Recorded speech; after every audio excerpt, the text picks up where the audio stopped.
Bonjour encore une fois et bienvenue dans cette vidéo pour répondre aux questions d'un QCM de 40 questions. Donc je l'ai découpé en plusieurs vidéos pour que vous arrivez à bien comprendre en détail comment on a fait pour trouver la bonne réponse. D'accord?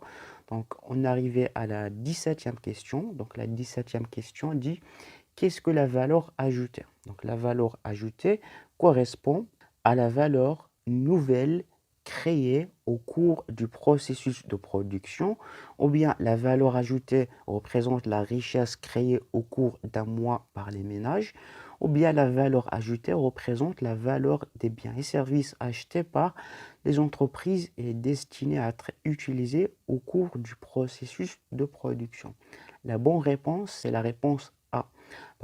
Pourquoi? Parce que la valeur ajoutée correspond à la valeur créée au cours d'un processus de production. Généralement, c'est un an pour calculer le PIB. Donc, pour la mesurer, on rassemble tous les acteurs économiques, il y a les entreprises, les ménages, pour le calculer. Ce n'est pas uniquement les ménages ou bien ce n'est pas uniquement les entreprises.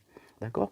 Donc, la 18e question dit le produit national brut est égal à, c'est le PNB égale la somme des chiffres d'affaires plus droit du douane plus TVA, ou bien revenu reçu du reste du monde moins exportation plus importation, ou bien somme des valeurs ajoutées plus droit du douane plus importation, ou bien PIB plus revenu reçu du reste du monde moins revenu versé au reste du monde. La réponse juste, c'est pour calculer le PNB, on prend le PIB plus revenu reçu du reste du monde, moins revenu versé au reste du monde. C'est aussi simple que ça.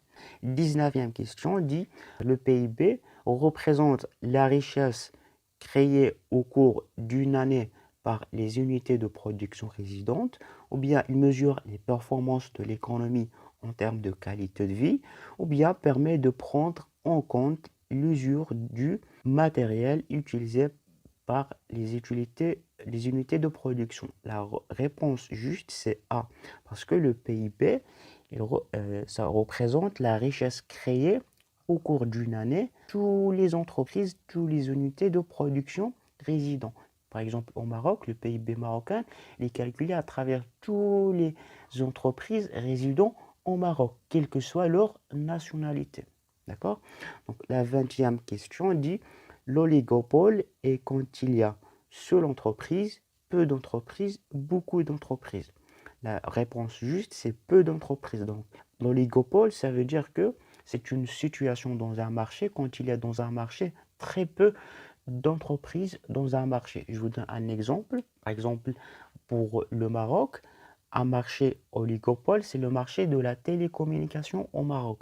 Vous savez, il n'y a que trois sociétés, trois entreprises. Il y a Maroc Télécom, il y a Inouï, il y a Orange. Trois entreprises dans un marché de télécommunication. D'accord? Seule entreprise, c'est une monopole. Quand il y a beaucoup d'entreprises, là, on dit c'est de la concurrence. D'accord?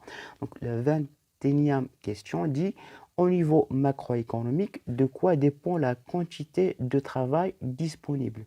De la durée de travail, du volume de la population active et du gouvernement. Donc, la réponse juste, on a deux. De la durée de travail et le volume de la population active, parce que pour mesurer des grandeurs économiques comme le PIB et la croissance, donc la durée de travail et le volume de la population active est très important. 22 questions dit qu'est-ce que la population active? Donc il comprend l'ensemble des personnes ayant un emploi rémunéré et les chômeurs, ou bien il comprend l'ensemble des personnes en âge de travail, ou bien il comprend l'ensemble des personnes qui ont un emploi rémunéré, ou bien il comprend l'ensemble des personnes en stage et les apprentis. La bonne réponse, c'est la réponse A. Il comprend l'ensemble des personnes ayant un emploi rémunéré et les chômeurs. La population active, c'est toutes les personnes qui travaillent avec plus les personnes qui ne travaillent pas, qui sont capables de travailler, mais ils ne travaillent pas. D'accord? La 23e question dit citer les fonctions de la monnaie. Donc les fonctions de la monnaie, c'est la monnaie est un moyen de transaction, Ça veut dire que la monnaie est un moyen d'échange pour acheter des produits, des biens. En contrepartie, on donne la monnaie, l'argent.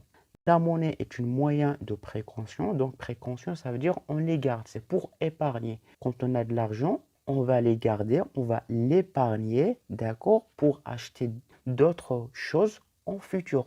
Précaution. Troisième moyen, c'est de spéculation. Spéculation, c'est-à-dire quand on achète des actions en bourse, on essaye de les acheter avec un prix très bas, après pour les vendre avec un prix plus élevé. C'est ça la spéculation. La 24e question dit: un circuit économique fermé est un circuit où il y a des importations et des exportations avec le reste du monde. Vrai ou faux? C'est faux. Un circuit économique fermé est un circuit où il n'y a pas une relation, il n'y a pas des échanges avec le reste du monde.